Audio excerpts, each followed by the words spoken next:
Welcome to the Times of Israel's daily briefing. Today is Wednesday, April 30th, day 572 of the war. Amanda Borschel-Dan here with our military reporter Emmanuel Fabian on this Yom HaZikaron, Israel's Memorial Day for fallen soldiers and victims of terror. Hi, Manny. Thank you for joining me today. Hi, Amanda.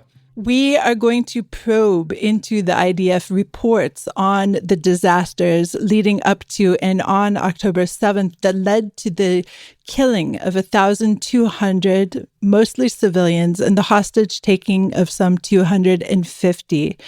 We have done several podcasts on these IDF probes already, so please check out previous episodes. But today we are going to concentrate on the Zikim IDF base, and we're also going to talk about two communities in the Gaza Envelope, which are Nir Yitzhak and Ein Hashlosha. So please join us after the break.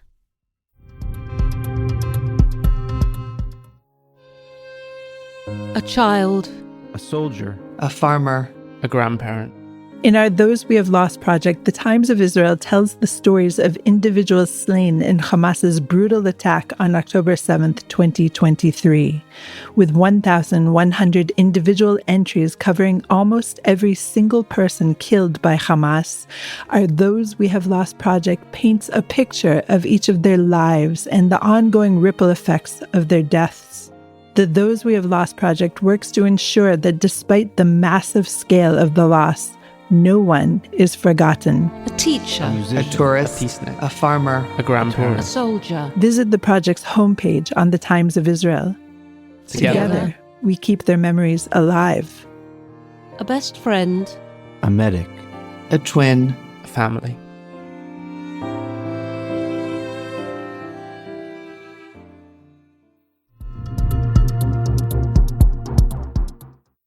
I'm Amanda Borschel-Dan here with our military reporter Emmanuel Fabian. Manny, before we dive into the specific reports, could you take us through the process of writing them a little bit? Where do you get your information from, for example? So what the IDF has been doing in the last couple months is presenting these investigations to reporters. I have to admit, it's quite overwhelming. Each of these investigations is several hours long. And even then, they sort of run across it very quickly because the reporters have limited time and the investigators themselves have limited time. So it's kind of rushed, but it still takes normally above 2 hours to present these investigations, some longer, some slightly shorter. The sort of the full versions that are presented to the communities and are presented within the army are upwards of 7 hours even to actually go through the entire investigation. Once they're presented to us, I will take notes as we go along. The army will also give to reporters sort of a package of the main points, the main details that are important. And then based on that, that's how we write up our reports. I've been trying recently to make them as concise as possible because there's just so much information in them, and just to try and pick out the most, newsworthy information that the general public will care about. Of course, the communities care a lot more about the specific details and where each person was at what time, sort of cutting back on that kind of information because it's not too relevant for the general public. Right. These briefings have been going on since February, late February, if I'm not mistaken. And there are really dozens of battles that are being presented. And I think it's really important to emphasize something you just said, that the communities or those affected, shall we say, are given a briefing before the reporters. And it's very important to the IDF to make sure that everyone involved has all the information before they start reading about it in the press, because that is just a terrible thing to do, of course. So, Manny, we're going to start with the Zikim IDF base probe. And there are so many stories of bravery from October 7th, of course, but this is perhaps the one that touches my heart the most because, as you know, Manny, my daughter enlisted into this unit. She enlisted in 2024. She would have trained at the Zikim IDF base. And in fact, at her commander's course final ceremony, one of the commanders, the freshly minted commanders, was given a special call out because he was there at this base on October 7th as really a new recruit fighting off the terrorists. So tell us about what took place on October 7th at the Zikim IDF base. So what we saw, I mean, I just talk about sort of the aftermath of what happened, then I'll get into it. Hamas tried to capture this base. It's a training base next to the Gaza border, the northern border of Gaza, and they failed. They did not manage to capture the base, unlike other army facilities near the border. And I think it needs to be said that this isn't a IDF post where combat troops are stationed and deployed and waiting for Hamas attacks. This is a training base, just happens to be close to the border. And despite that these the officers there, the junior commanders there, who I would say, they didn't have significant combat experience compared to other troops that morning, but they did actually manage to defend their base. So when Hamas launched its initial rocket barrage at Israel, 6:29 in the morning, it's about half an hour after they did a shift change. So the new recruits at the base that morning was around 100 recruits. Some of them had taken up these posts in the base, part of guard duty, as part of their training, not because they expect a Hamas attack. But immediately as the rocket fire began, the commanders that are training all these new recruits swapped out these rookies at the guard posts. They sent them back to the barracks to be sheltering there. And these commanders then basically battled off the Hamas terrorists trying to breach into the base. There was sort of three main battles that took place. The first is at a more fortified army position. Several Hamas terrorists tried to approach the area. Two at least tried to reach right up to the post. And another two were at a sort of a nearby hill, one with a sniper rifle. And during this battle, two of the terrorists were killed by the forces, and two of the IDF officers there were killed, and 5 others were wounded. At the same time, I mean, this was all simultaneous. There were another battle taking place at another gate to the base, not the main entrance, but it's a gate facing the sea. And initially, before the Hamas terrorists came, 20 civilians who had fled from the Zikim beach area, not the official beach, but it's sort of an undeclared beach in the area. They reached this gate. They were allowed in to shelter there because there was a bomb shelter right next to the entrance. And then just as they entered the community, 2 more terrorists arrived. And one of the commanders there who had swapped out the new recruit killed one of them. He wounded the other one. The second one was killed later in the day by other soldiers who passed by. And nobody was harmed in that battle. And then the third battle was at another gate. It's a gate leading from the base to the shooting range of the base. And it was being manned by one of the commanders and a trainee at 6 in the morning. When the Hamas attack started, of course, the trainee was sent back and other commanders joined. And those commanders battled the terrorists for quite a while, for about an hour and a half. They were fighting off those terrorists. At one point, the terrorists fired an RPG at the post, and that killed 4 of the commanders who were there, all 4 who were stationed there. And once they had been killed, the 2 of the terrorists managed to breach into the community, and they split up there. One of them didn't have any ammunition, so he didn't really do much. He just walked around for a little bit in search of bullets to use. But the other one went into the barracks area. He opened fire on a soldier there, wounding him in the leg.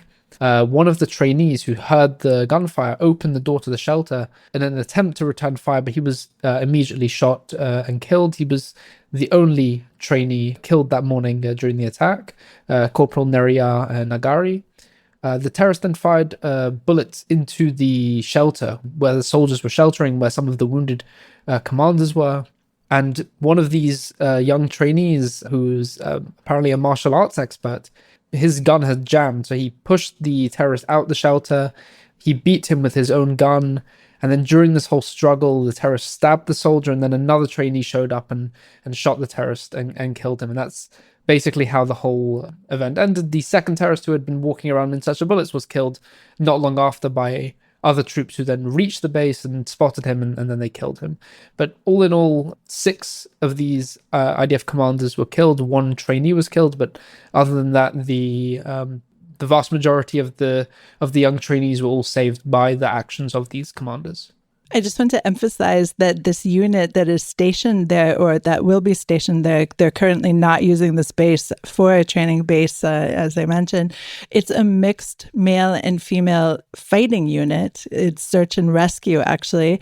And the soldier that you just mentioned who did shoot and killed this terrorist is a Druze soldier. It's one of those very mixed and very coexistent type units that you only wish to have in the IDF. Manny, we're going to go to a short break and then talk about some other communities in the Gaza envelope.